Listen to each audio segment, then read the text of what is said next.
Hey guys, it is Monday. We're back in the park. I hope everybody had a good weekend. It was gorgeous and sunny out our way, guys. I don't know about where you guys were, but it was beautiful here. We managed to get out to the valley. Then we spent a night in the van, guys. We just slept in the back of the van. We couldn't find any campsites that were open, that were at least acceptable. There was a couple crappy ones that we didn't want, so we just kind of parked on the side of a road and slept in the back of the van and then drove home in the morning.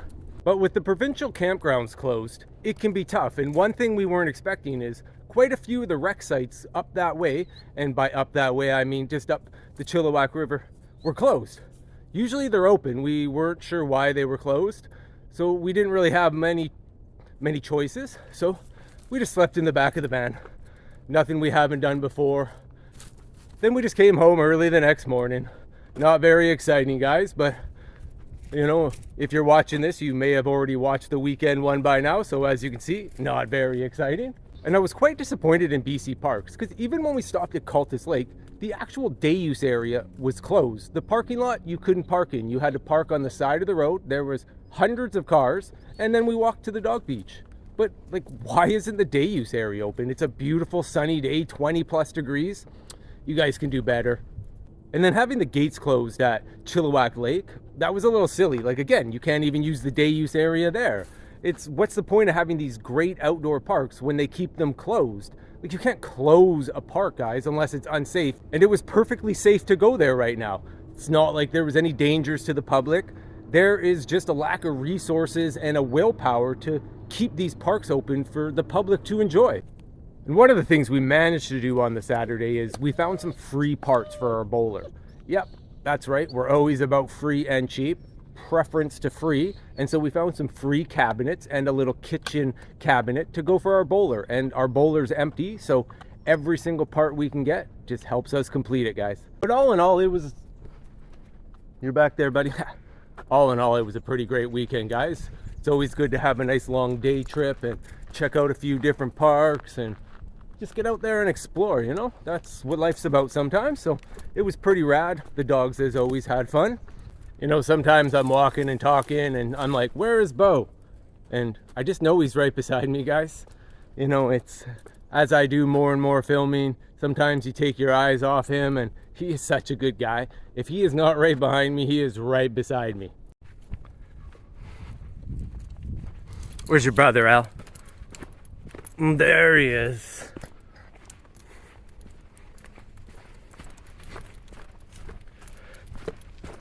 You can see how bad Eldest wants to be with Bowie sometimes, but she has to learn. But if anybody watching this has anything bowler related, any bowler parts that they're looking to get rid of, let us know in the comments. Maybe we'll be interested.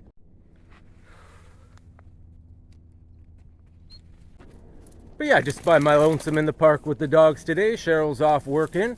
You know, something neat, and you guys will have to check out the video. If it hasn't been posted by now, it'll be in the next day or so. But Cheryl saw some orcas when she was on Gambier Island there on Friday, guys.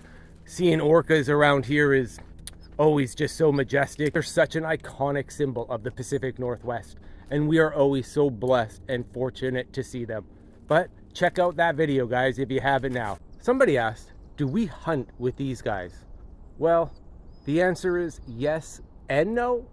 So we don't traditionally hunt with them, so we don't hunt game and stuff like that. However, Cheryl owns her own pest control business, and we use these guys to track, and she will use these guys to track mice and rats, which they do a fantastic job, guys. Obviously, she'll use them for raccoons too, but they're fantastic at catching rats and mice. And if you need somebody to find a rat's nest or a mice nest, well, get yourself a local coonhound and they will find everything. And fortunately, because coonhounds have such great noses, it was not very hard to get them trained. The training was pretty simple. We would just take rat kind of smells and mice smells, put them on objects, and, well, put them around, get the dogs to find what we want, give them treats for it. Very, very simple training, guys. And, well, they picked it up like no tomorrow.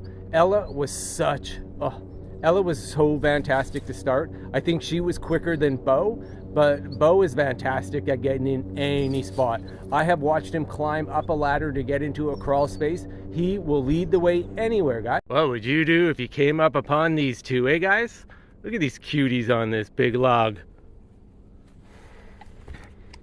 And I didn't even realize it was spring break, guys. I guess when you don't have kids, sometimes you don't pay attention to when spring break is. But yeah, it was spring break where we are, and for at least where the main region we are. Probably not all of BC, I don't know. But at least down here it was. So there were a lot of people out this weekend. And I just wanted to take a second, guys, and thank you very much for watching. It means a lot to me. If you haven't already, hit the subscribe button and keep on watching, guys. Thank you again. It's so nice to get this weather in March, but sometimes it's a bit of a teaser because I think we only have a couple more days left of it, and then it might kind of go back to seasonal weather. Good boy, and stay with. What are you stalking up there, big guy? Are you stalking something? Fortunately, one of the things Bo will do is he'll kind of alert me if something's around.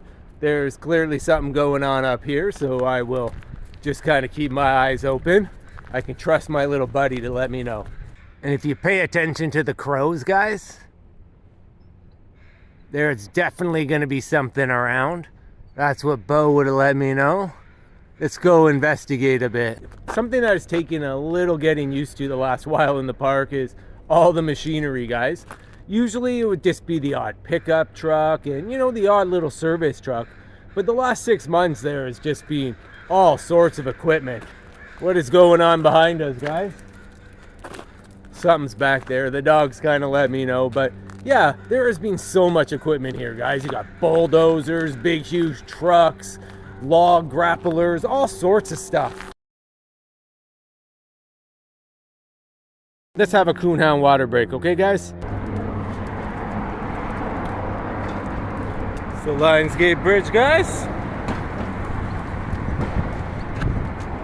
Pretty nice there. Ella always likes to look at it, eh, Bo? Well, that's the Lionsgate Bridge behind me, guys. It's pretty nice. It was built by the Guinness family 100+ years ago, guys. But it's a pretty cool bridge, a classic. Wish it was a little bigger for traffic reasons. And they have these great little lion statues on either side, guys. Here and over there. Pretty cool stuff though. Man, it's such a nice day out. I tell you, if I have even just a bit of extra time, and sometimes I do, sometimes I don't, I might even come out for a bike ride here, guys. I know, do something without the dogs. It's rough. But it's so nice out, I just, you know, hop on the e-bike, just book it around. It's hardly even a bike ride. It's like a cruise around here. It's the new park, guys. I hate when you come around corners and it's like you just see destruction. All you can hear is some machine doing something. Holy moly, there's a huge pile of logs up here. Ugh, it's just an eyesore. Can you guys see how they've cut the tops of these little trees? Just kind of notched them out. They made a crown on that one. Apparently it makes it look more natural and then helps the wildlife to kind of use it for nests afterwards. What do you think? A lot of logs. So one thing I learned today, guys, it is hard to play with two dogs at the beach and try to film them. I tried, then I dropped my phone in the sand. It didn't want to work for a bit. Now on my way walking back home, it seems to be working. So yeah, just be careful when you're trying to throw sticks, run near the water, play with two dogs, and film. It was one of those days where I'm like, man, I should have at least brought the DJI, and it has a little waterproof case. The phone, not so good sometimes. You know, I'm walking right beside the old railroad tracks. You know, they have the little miniature train in here, guys, and I knew they were doing work on it, but this is the first time I really kind of looked, and I don't think the train's there. Check this out. See, there should be tracks there. Now it's just like the gravel path. So I don't know if they're going to put all brand new rails down there or what's going on. I thought they were maybe just going to redo some of the rails. I didn't think they were going to redo the whole thing. You know, it's a shame it's been closed as long as it has been. I'm going to have to look into this and see what's going on. I thought it was open over Christmas, but maybe they closed some of it. I just never seen this area look like that before, guys. It's not how it should be, I don't think.